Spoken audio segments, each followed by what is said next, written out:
everyone. In this video, we are going to see the summary of the ponds from the essay Walden written by Henry David Thoreau. Henry David Thoreau was an American writer. His period was between 1817 and 1862. Now let's see the biography of Henry David Thoreau. He was an American naturalist, essayist, poet and philosopher. He was born on July 12, 1817 in Concord, Massachusetts in United States. His father was a pencil maker. He attended Harvard College where he studied rhetoric and philosophy. He befriended Ralph Waldo Emerson and he became his mentor. Thoreau was a leading transcendentalist. He wandered for the rest of his life. He worked in his family's pencil factory in Concord for a while. Then he spent 2 years in the woods near Walden Pond. Civil Disobedience is his famous essay. He wrote the book Walden. It is a reflection upon simple living in natural surroundings. In his later days, he suffered from tuberculosis. He died on May 6, 1862 in Concord, Massachusetts, United States at the age of 44. Now let's see some details about Walden written by Thoreau. It is an essay written by Thoreau between 1847 and 1854 when he was in Concord, Massachusetts. Then this essay was published in 1854. The original title of this essay is Walden or The Life in the Woods. It was written during the period of American Transcendentalism. This essay is a memoir, autobiography, moral philosophy, natural history, and social criticism. The setting of the text is the woods around Walden Pond near Concord, Massachusetts. It was written in the first-person narration and Thoreau is the narrator. It is a memoir that reflects on the author's 2 years living in solitude in a cabin by a lake. Here in this picture, we can see the cabin of Thoreau at Walden Pond. It was the cabin in which Thoreau spent his 2 years among the woods near the Walden Pond. Here in this picture, we can see the inside of the cabin of Thoreau. He spent his 2 years of solitude life in this cabin. The themes we can find in this essay are self-reliance, simplicity, and the beauty of nature, advocating for a life lived intentionally and stripped of unnecessary materialism. It is a narrative of his life at the pond, compressed into the cycle of a single year from spring to spring. This essay contains 18 chapters. The first chapter is titled as Economy and the last as Conclusion. The Ponds is the 9th chapter of this essay. Here, in this picture, we can see the Walden Pond and also the beauty of its surroundings. Among the trees around the Walden Pond, the cabin of Thoreau was situated. We can see it in this picture. Now let's see the summary of the ponds. It is the 9th chapter of the essay Walden. Thoreau is the narrator in this essay. Here, Thoreau says that the features of the landscape in the woods are humble, but Walden Pond is remarkable.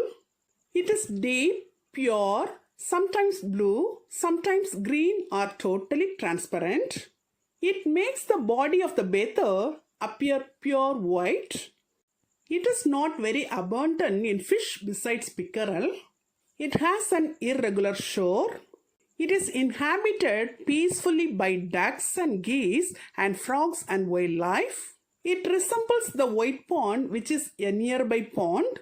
Thoreau drinks from the pond and he remembers coming to the pond before he lived there to light a fire by the shore.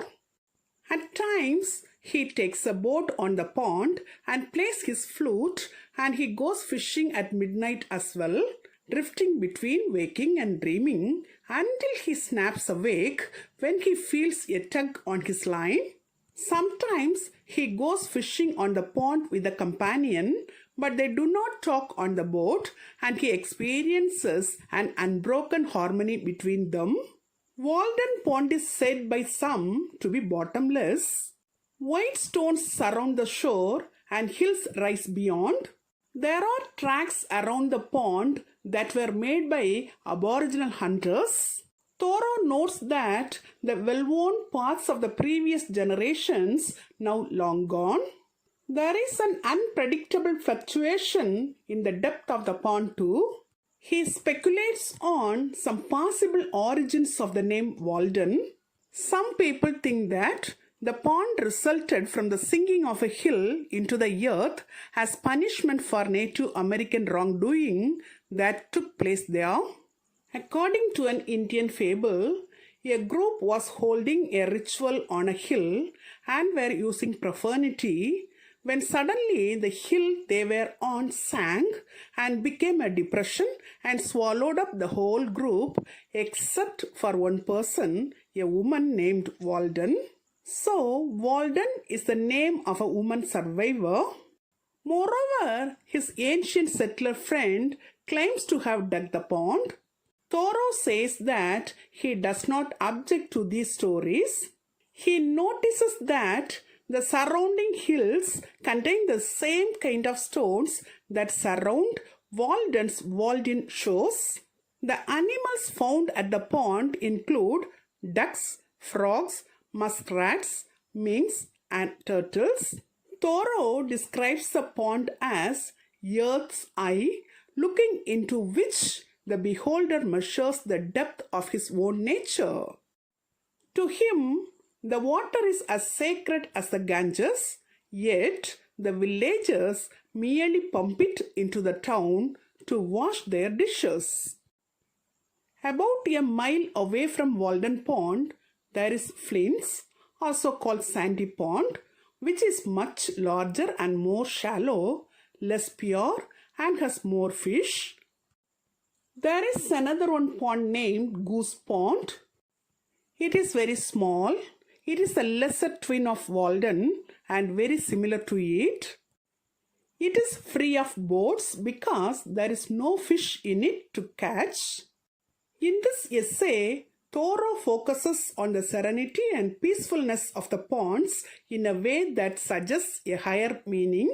He says that they are beyond human description or knowledge and are much more beautiful than our lives. Then he says that nature has no human inhabitant that appreciates her. Here, Thoreau reveals himself as someone who strives to be a human inhabitant that does appreciate nature. Till now, we have seen the summary of the essay, The Ponds. Now, let us see the themes found in it. The major themes we can find in this essay are solitude and society, nature, transcendentalism, spirituality and the good life, and simplicity over progress. The literary device used by Thoreau in this essay is personification. Thoreau personifies the Placid Lake as having lips, that is, lips of the lake. The lines are, these are the lips of the lake on which no beard grows. It licks its chaps from time to time. Till now, in this video, we have seen the summary of the essay, The Ponds from Walden, written by Thoreau in an elaborate manner. Hope you would have understood it very clearly. Thank you for listening. For more videos on English language and literature, subscribe and watch our YouTube channel, English Language Waves.